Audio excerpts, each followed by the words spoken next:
Hey, Cagesiders fans, I'm here on the campus of UNLV with the champ, Anna the Hurricane Julaton. Anna, you're in the last phases of your preparation for your fight on March 25th in Mexico, a small town in Mexico. Not a small town, probably a big town. Can't pronounce it. You know, that's me. So you're in the last phases of your camp. How do you feel so far, you know, nearing, I guess, the big day? I mean, obviously tired, but it's expected, you know. You have to handle a lot of different things in terms of the sparring, your timing, the nutrition aspect of it, and making sure that even your personal life is in order, you know Right. what I mean? But overall, I think everything's been really good. Everyone's been supportive, and you know, I've been putting a lot of work, and we'll be good to go. Can you kind of describe to us the dynamic between the coach and the boxer on that last day? You're kind of, you know, you've done the hard work, that those last tweaks on that final day. Describe that to us. I mean, it's something that, you know, you share a really special relationship with your coach. You know, obviously Right. we see you through the good times and also the bad times, and just through that, it's almost like you have like this invisible conversation that you're already having. It's like, oh, I already know what's happening here because I remember what happened on Monday and the week before that and the week before that and things like that. And so I think that's the most important thing when you go into combat sports, is having that unity and making sure that everyone's all on the same page. And despite how the day goes, whether it's a great day, tough day, because at the end of it all, you have to keep going. You know what I mean? This is all part of the training, and it's all about how you handle it, because it all doesn't count until you actually step into the ring. Right. So.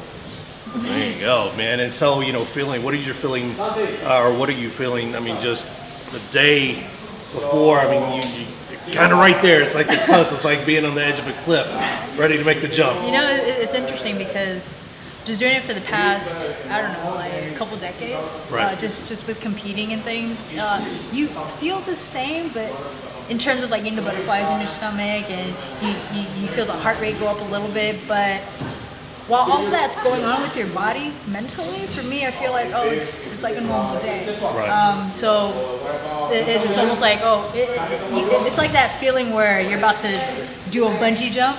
You're like, oh my gosh, what is this? Or going through a roller coaster, right? But while you're feeling all of those emotions, you're just kind of like, I know exactly what to do. And I think one of the biggest things that stand out in terms of just, you know, training with Coach Angelo, for everything that we've learned in the past, is you got to have a goal. Right. Not having direction or uncertainty is so tiresome. Right. You know what I mean? So once you have that, once you have a direction, and depending on all the rule bumps you go through, just as long as you know exactly what you're heading towards, you know, everything seems to be fine, you know, no matter Right. how shaky things can be. I noticed when you guys are training, going back and forth, there's not a whole lot of wasted movement. Everything is accounted for. Everything is on a schedule. Everything is, you know, how important is that to be, you know, I mean, it's like you guys live in this capsule, and this is the only world that matters right now. You know, that's the crazy thing. It's easy like that. And once you have a blueprint, it's easy to do. Like, anybody can do it. The hard part is Right. it's just balancing everything else. Like, what happens when you have someone outside of your team all of a sudden come in and they give out this certain energy that you're not accustomed to, or they're just not used to it, and then all of a sudden it causes friction and drama. You know, Right. just dealing with everyday life, everyday people, that's what makes it hard. That's the challenge. And for me, that's more of how I feel like this training camp is, where by the time I go to the fight, it's like, oh, it's a walk in the park.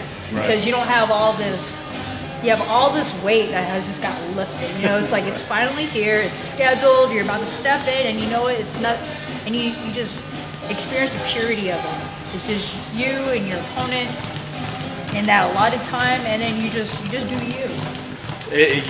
You know, also with the ups and downs and everything's accounted for, it seems like, you know, there's the periods of, you know, getting in there, throwing your bombs, doing whatever, working your strategy, and then you come out and it's back down again. Yeah. No, I mean, I think it's hard sometimes, especially with the social structures. Like, sometimes there's these limitations where people need to act like they need to act a certain way because of who they are. Right. And because of that, if something were to go wrong, they don't have a game plan for that. They don't have like if plan A doesn't work, they don't have a plan B or plan C. and then they start backpedaling, and then they almost feel like that's weakness, when I feel like in a fight you're gonna get hit. So when that happens, it's all about what you do in that moment. So if you get hit, are you gonna go into a downward spiral and then let that affect your energy, your aura, your mentality, your focus, or are you gonna be like, okay, be ready for mine?